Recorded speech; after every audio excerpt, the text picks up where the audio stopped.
అయితే మనకు తెలుసు ఆఫ్స్పా అనేది చాలా కఠినమైన చట్టము. అది మెయిన్గా ఇన్సర్జెన్సీస్ తగ్గించడానికి, నాగాలాండ్ ప్రాంతాల్లో ఇన్సర్జెన్సీస్ తగ్గించడానికి స్టార్ట్ అయిన చట్టం అనమాట.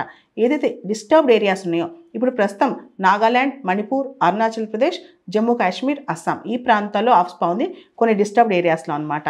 దీనికి సంబంధించి మొత్తం ఆఫ్స్పా armed forces special powers act కింద ఒక ఏరియాని డిస్టర్బ్డ్ ఏరియాగా గవర్నర్ డిక్లేర్ చేయొచ్చు అనమాట. గవర్నర్తో పాటు యూనియన్ హోమ్ మినిస్టర్ అంటే సెంట్రల్ గవర్నమెంట్ కూడా పవర్స్ ఉంటాయి. ఒక ప్రాంతంలో ఆఫ్స్పా ఇంట్రడ్యూస్ చేశాక, ఒక డిస్టర్బ్డ్ ఏరియా అని చెప్పిన తర్వాత దాన్ని ఎత్తివేసే, రివోక్ చేసే పవర్స్ గవర్నర్ రికమెండ్ చేస్తారు, కానీ సెంట్రల్ గవర్నమెంటే తీసేయచ్చు అనమాట. యూనియన్ హోమ్ మినిస్ట్రీ ఒక నోటిఫికేషన్ ద్వారా రివోక్ చేయొచ్చు. సో ఓవరాల్గా ఆఫ్స్పా కింద ఏదైతే ఆర్మ్డ్ ఫోర్సెస్ అట్రాసిటీస్ కమిట్ చేస్తున్నారో దీని మీద చాలా చర్చ ఇప్పుడు కాదు, ఎప్పటి నుంచో ఉంది. ముఖ్యంగా ఆఫ్స్పా అనేది చాలా చిన్న చట్టం. ఆఫ్స్పా ఆర్మ్డ్ ఫోర్సెస్ స్పెషల్ పవర్స్ యాక్ట్లో సెక్షన్ 3, సెక్షన్ 6 చాలా కీలకం.